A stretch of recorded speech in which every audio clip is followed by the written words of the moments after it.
అల్లు అర్జున్ ఇంటిపై దాడి తర్వాత ప్రస్తుతం నివాసం వద్ద భారీగా పోలీసులు భద్రత ఏర్పాటు చేశారు. సో దానికి సంబంధించిన బ్రేకింగ్ అప్డేట్లోకి వెళ్దాం. దాడి ఘటన తర్వాత బలగాల్ని మోహరించారు పోలీస్ శాఖ. అల్లు అర్జున్ ఇంటి పరిసరాల్లో బారికేడ్లు ఏర్పాటు చేశారు. దాడి ఘటనపై సీరియస్ అయ్యారు సీఎం రేవంత్ రెడ్డి. పోలీసుల నుంచి సమాచారం తెప్పించుకున్నారు. శాంతి భద్రతల విషయంలో కఠినంగా వ్యవహరించాలని ఇప్పటికే డీజీపీకి ఆదేశించారు సీఎం. ఇక దాడి ఘటన తర్వాత నిందితుల్ని అదుపులోకి తీసుకున్నారు పోలీసులు. వివిధ కోణాల్లో ప్రశ్నిస్తున్నారు. వాళ్లే దాడి చేశారా లేక ఎవరైనా చేయించారా అనే కోణంలో దర్యాప్తు చేస్తున్నారు. అల్లు అర్జున్ ఇంటి దగ్గర నుంచి మరింత సమాచారం మా special correspondent Noor Mohammed explain చేస్తారు.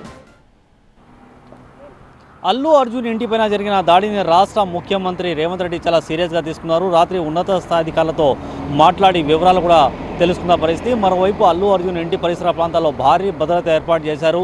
ఎవరైతే నిందితులు దాడి చేశారో వాళ్ళ వివరాలు కూడా పూర్తిగా ఇప్పటికే హైదరాబాద్ పోలీసులు తెలుసుకున్నారు. ఈ దాడి ఉద్దేశపూర్వకంగా జరిగిందా లేకుంటే ఏదన్నా రాజకీయ నాయకులు ప్రోత్సహించారనే యాంగిల్ కూడా ప్రస్తుతం హైదరాబాద్ పోలీసులు అయితే విచారిస్తున్న పరిస్థితి.